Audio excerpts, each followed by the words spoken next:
I was filming this video. When I first became a Theistic Satanist on New Year's of 2023 is when I did my wizard's initiation ceremony. I've been practicing witchcraft and some demonolatry since I was 20, but I didn't narrow my path down or start publicly identifying myself as a chaos sorcerer, a wizard, a witch, and a Theistic Satanist until New Year's of 2023. That's when I decided I would be open with what I believe. And at that time, I believed that hell is real, but I did not see it as a place of suffering or torture, at least not for kind-hearted and good, genuine people. I saw it as synonymous with the underworld, and I saw it as a place of rest. A place where Satan teaches people to hone and balance their own inner darkness and their own inner daemon, and then they integrate with their own inner daemon, or guardian angel, or guardian spirit, and then they become a more full person in the afterlife by handling whatever they couldn't face in their life, and then they would reincarnate or do something else. I don't know. That's what I believed at that time, or I believed that hell was a real place, but it's just synonymous with the underworld, and that there are demons, and there is Satan, but he's not who people think, and the demons are not what people think. Then I fell into a couple cults, and then when I got out of those cults, I no longer believed in hell anymore after that. I'm like, hell doesn't exist, hell isn't real, it just comes from the name of Loki's daughter in Norse mythology, and it's just a bunch of different stuff that they've stapled together, and it's not a real afterlife. And then I thought that. And then, more recently, as I've been having lucid dreams, as I've been having out-of-body experiences, as I've been sort of exploring the universe through my spirit and through my mind, then I was like, okay, no, I do believe in an underworld. I do believe that these demons that I interact with inhabit a place. But what I then believed was, okay, so I do believe that there's all these different like worlds that these satanic gods inhabit, but I think that these worlds are an extension of their mind. So I think that there is actually not really a difference between their mind and the place. They form the place, or their mind forms the place. So all of the different Satans and demons and infernals would collectively form a place through their mind that people can go to or inhabit. So combining minds, sort of. And now I'm, again thinking about this stuff, thinking about my own experiences, what I've observed, what I've seen with these demons, and I'm like, okay, well, some of them actually I think inhabit the earth, like King Belial, King Alamar, some of these other infernal gods, I think actually perhaps have spirit places that they live that are actually on the earth rather than like something separate than the earth. Because I used to believe that King Alamar inhabited like the spiritual planes of Mars, and that there was this spirit world that is like partially Mars, but it's like the spirit of Mars as a place, and that there's all these Jinn warriors there, and there's also King Alamar leading them there, and that there's like Komodo dragons and giant lizards they ride on, and giant snakes they ride on, and they have purple spiral fruits. And I believed this because the first time I ever summoned a spirit, I summoned a Jinni. And in that ritual, the Jinni shared a story where he talked about how on the spiritual planes of Mars, the Martian warriors of King Alamar, such as himself, ride into battle, and they ride large lizards and reptiles and things, and they have like fruits that we don't have on Earth and like other stuff. And I believed it all fully at the time. Like I was like, this is like real. I believe this. There's Jinn riding on lizards in another plane of existence. Like I believed it all. But now I kind of feel like a lot of these stories and a lot of these experiences are symbolic. and they're not necessarily meant to be taken literally. And now looking back on things I've been told like that by Jinn, I'm starting to think that even things like that, it's not actually literal, it's more symbolic, and that the symbolism was perhaps going over my head. And now I'm starting to think that the underworld and all this other stuff, it's not literal places. It's like parts of the mind. It's parts of their mind and parts of our mind and parts of like abstract things that we're trying to give form to these abstract things. And so essentially I'm making this video to say that I go back and forth on my beliefs on this stuff all the time. I don't have a solid, set, rigid belief. And it wouldn't make sense for me to, as a chaos magician, even as someone practicing demonolatry. And it also wouldn't make sense for me as a DID system or someone with multiple minds, one body, to have just one solid set view on these things. It does change over time as I'm developing in my witchcraft and in my spiritual journey. And the things that maybe in the past would have satisfied me as answers now seem simplistic, and I feel like are not really answers. And I feel like no one really has the answers. And, you know, anyone saying that they have all the answers and they know exactly how the afterlife works or whatever, I think is lying. I think is deceiving you. I think is using you for something or trying to make money from you. I don't think anyone really knows. And, you know, one of the things I was thinking about today is, what if it's nothing? What if there really is no afterlife, how I believed when I was an atheist, but the catch is that we don't stop existing?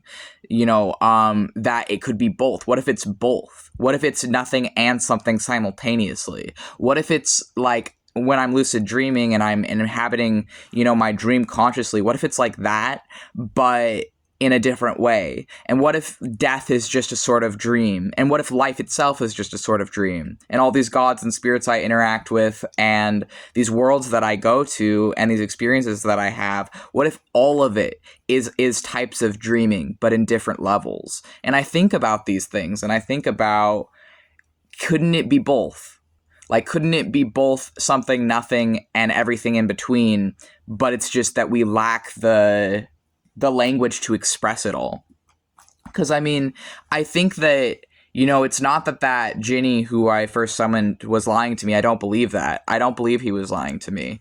I believe he was trying to convey something to me beyond my comprehension at that time. And I've thought about the stories that he shared with me, and I've also thought about all the things that I've learned from spirits since then in interacting with spirits. And I now believe that a lot of it really is symbolic, and a lot of it is these stories and these characters and these figures. They're all parts of the planets and stars and us, but they're also parts of the earth, and they're parts of our consciousness, and they're anthropomorphized emissions or extensions of things. And I think that the Martian warrior of King Alamar that I first met way early into my witchcraft journey when I was 20, I think that warrior was, well, he appeared as an elephant as well, like an elephant man. So I feel like he was a combination of a few different things, but he was a combination of Mars energy, of all the symbolic qualities and connotations of Mars. In part, he was a combination of that with also a warrior motif and an elephant. I don't know why he appeared as an elephant, but he did. And he was fucking cool and badass. Love that guy. His name was He Who Walks on Iron Sands as well. Iron is somewhat deadly to Jinn, so he expressed that for part of like a battle, he had to temporarily go from the spiritual planes of Mars to the material planes of Mars, and because all the sand has like iron there, he had horrific burns from it. And he had to recover from his battle injuries, but it was part of like a war strategy or something. And then later he said, because I summoned him 5 years later, actually, at 25, I summoned him again. And then 5 years later, his injuries were healed. And then 5 years later, not only did I summon him, but I summoned King Alamar, and I was talking with King Alamar for the first time, like one-on-one. And like something inside of me, I felt really drawn to him suddenly. Like I just like talking to him directly for the first time. Something like in me, I felt like pulled me to him. And then I started like talking to him more, and I started interacting with him without even summoning him, but just connecting to his energy. And I started like being more around King Elamar, and this tends to happen with me in Infernals, especially Infernals involving Mars energy in particular. But I actually fell in love with him, and he returned my feelings, and now I'm one of his lovers. He has many wives, I think, but I'm one of his boyfriends. And I tend to be like that with the Infernals, or very romantic, or romancy. But I think that, you know, a lot of this stuff, the experience is real. The experiences I'm having are real. The interactions, the friendships, the bonds, the love I'm experiencing is real. But the specifics, it's all dreamlike, I feel like. And so I do think that it is all a form of dreaming. It's not all, I don't believe, lucid dreaming, but I do believe that lucid dreaming ties into all of this stuff. And it's sort of like if you were having a dream while you were awake, or like while your body is awake, you're still dreaming. And I feel like that's kind of what a lot of occultism is, actually, is I believe it's dreaming while you're still awake, which is something I'm naturally prone to as a DID system, because that overlaps significantly with dissociation.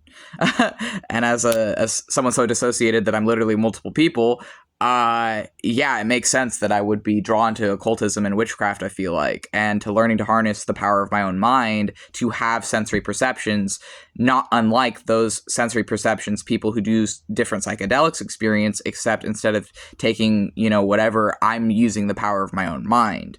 And that's really, I think, what a lot of wizardry is using the power of your own mind to have experiences outside of the normal range of sensory perceptions. And, you know, people judge us disabled occultists because disabled people's minds are more naturally prone to that. And so, you know, they see it as making us weak or whatever, some other occultists, but it's the opposite. It actually makes us stronger. Because a lot of neurodivergency overlaps with the occult. And some people are like, oh, that makes the whole occult bullshit. But I'm like, no, that actually, to me, as a disabled occultist myself, shows that there's an overlap here, and shows that, you know, some disabled people are going to be able to get relief from this if we honestly and authentically explore it. And as someone honestly and authentically exploring this stuff, I think that it's really majorly and massively benefited my life. It's honestly benefited my life more than the medical treatment I was undergoing for a false diagnosis for 10 years did. It's benefiting my life more than any of the doctors I saw in my past did, except for my therapist. My therapist growing up was actually really good, but everyone else honestly did not fucking help me. It made me worse. It made me a lot worse. But my faith, my spirituality, my witchcraft, it's made me better. It's made me stronger. It's helped me defend myself. It's helped me protect myself. In the last 5 years of doing witchcraft, I've had major, massive, significant life changes.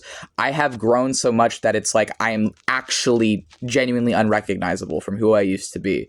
I used to be a very meek, shy, like closed off person who was just masking and was just miserable. And now I can say what I really think. I can show how I really feel. I can acknowledge and respect the darker parts of myself just as much as the lighter parts, and I can show and express both.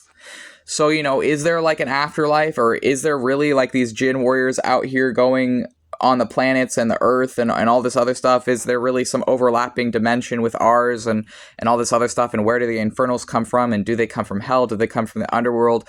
I think maybe it's all and nothing simultaneously. Maybe it's all partly true. And then it's all partly a dream. And it's like a dream that expresses the complexity of life. And maybe after I die, I will just continue dreaming. As I dreamt in life, it was just a physical dream. Maybe I'll just inhabit a non-physical dream and kind of just be a part of an infinite dream. I don't know. That's kind of where I'm at right now with this stuff. Hopefully someone out there enjoyed this. And if you did, feel free to like this video, leave a comment, or subscribe.